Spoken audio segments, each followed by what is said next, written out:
জীবনের প্রথম শবে বরাত পালন করলাম নিজের দেশ ছাড়া।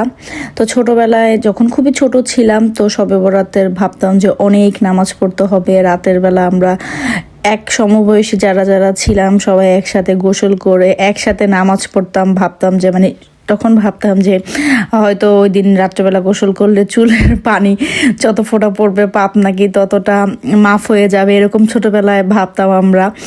তো সবাই একসাথে নামাজ পড়তাম, 20 রাকাত 30 রাকাত একসাথে সবাই আনন্দ ফুর্তি কত করতাম, তাই না? আর আজকে এখানে একা একা আমি নামাজ পড়তেছিলাম আর ভাবতেছিলাম যে ছোট বয়সে সেই সময়টা কত ভালো ছিল। সবাই একসাথে গ্রামে কত আনন্দ করেছি, সমবয়সী আমরা অনেক ছিলাম। এখন এক একজন এক এক দেশে, ইভেন বাংলাদেশেও নেই, আমরা এক একজন এক এক দেশে আছি। কেউ আমেরিকাতে, আমি হচ্ছে জার্মানিতে, কেউ ফ্রান্সে, এক একজন এক এক দেশে সেটেল হয়ে গিয়েছে। তো দেখা যাচ্ছে যে বছরে কারোর সাথে কথাও হয় না এরকম, কিন্তু ছোটবেলার সম্পর্কটা এরকম ছিল যে হয়তো ঘন্টা দুয়েক না দেখলেও কেমন জানি লাগতো। একদিন আমরা স্কুলে না দেখা হলে মনে হতো যে কতদিন হয়ে গিয়েছে দেখা হয় না, তাই না? ছোট সময়টাই খুব ভালো ছিল, খুব আনন্দের ছিল, কোনো টেনশন ছিল না, কোনো চিন্তা ছিল না, শুধু পড়াশোনা আর হচ্ছে খাওয়া দাওয়া খেলাধুলা।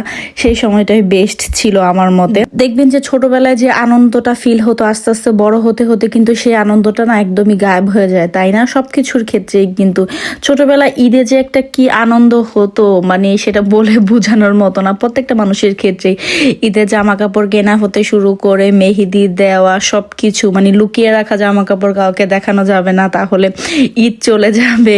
কার মেহেদি বেশি কালারও হয়েছে সেটা নিয়েও আমরা সবাই হচ্ছে একটা আলোচনা করতাম যে আমারটা লাল হয়েছে তোরটা লাল হয়নি, বা কার মেহেদি দেওয়া বেশি সুন্দর হয়েছে, কে কত টাকা সালামি পেয়েছে, সবার কাছ থেকে সালামি চাওয়া, যতক্ষণ পর্যন্ত না দিত একদম ঘ্যান ঘ্যান করা সালামি দিতেই হবে। আর এখন বড় হয়েছে এরকম কোনো আবেগই নেই।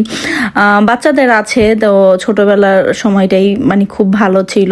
তো বড় হয়ে যখন নিজের কাঁধে দায়িত্ব পড়ে তখন দায়িত্ব তো পালন করতেই হবে। আর বাচ্চারা যেহেতু দায়িত্বহীন, ওদের তো আর দায়িত্ব বলতে কিছু নেই, ওরা হচ্ছে জাস্ট আনন্দ করবে, এটাই হচ্ছে সবচেয়ে বড় কথা।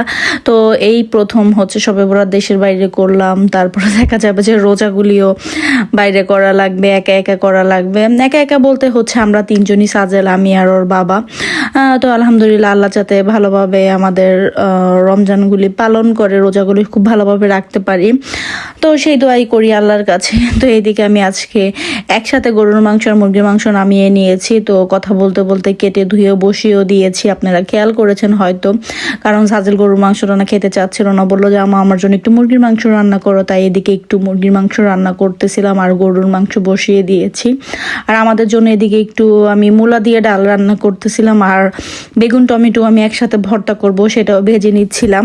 অনেক দিন পরে ডাল দিয়ে মূলা রান্না করলাম। এখানে আসার পর আর রান্না করা হয়নি। মূলাটা ভাজি দিয়ে বা শুটকি দিয়ে খাওয়া হয়েছে, কখনো ডাল দিয়ে খাওয়া হয়নি, কিন্তু খুবই মজা হয়েছে। এটা গতকালকের ক্লিপ ছিল, তো খুবই মজা হয়েছিল ডালটা খেতে। তো আমি সাজালের বাবাকে জিজ্ঞাসা করতেছিলাম যে বলো তো এটা কিসের ডাল, ওর বাবা বলতেছিল যে এটা ঝুঁকিনির ডাল। আমি পরে বললাম যে না, এটা হচ্ছে মূলার ডাল। তো অনেক ভালো লেগেছে অনেকদিন পর খেয়ে। আর ভর্তাটা না খুবই ভালো হয়েছিল খেতে। আমি ফার্স্ট টাইম হচ্ছে বেগুনের সাথে টমেটো দিয়ে ভর্তা করলাম, তো ফেসবুকে দেখেছিলাম, তো ভাবলাম যে ট্রাই করে দেখি, খুবই মজা হয়েছিল খেতে। তো আপনারা এভাবে ট্রাই করে দেখতে পারেন, আমার কাছে তো বেশ ভালো লেগেছে। তো একে একে সব রান্নাই মোটামুটিভাবে শেষ হয়ে গিয়েছে। এখন আমি হচ্ছে অন্য একটা বাটিতে বা অন্য একটা প্লেটে ভালোভাবে সার্ভ করে নিচ্ছিলাম। তো লাস্টে মাংসের মধ্যে একটু জিরা ফাঁকিও দিয়ে দিলাম। তো যাই হোক, আজকে ছোট একটা ভিডিও, আশা করি আপনাদের ভালো লাগবে। যদি ভালো লেগে থাকে তাহলে অবশ্যই একটি লাইক দিবেন। আর ভিডিও সম্পর্কে কোনো মন্তব্য থাকলে অবশ্যই আমাকে কমেন্ট করে জানাতে পারেন। ফেসবুক থেকে দেখে থাকলে অবশ্যই ফেসবুক পেজটিকে ফলো করে দিবেন, আর ইউটিউব থেকে দেখে থাকলে অবশ্যই ইউটিউব চ্যানেলটিকে সাবস্ক্রাইব করে দিবেন। ভিডিওটি দেখতে দেখতে যদি ভালো লেগে যায় প্লিজ ভিডিওটিকে শেয়ার করে দিতে পারেন, যাতে অন্যান্য মানুষও দেখতে পারে।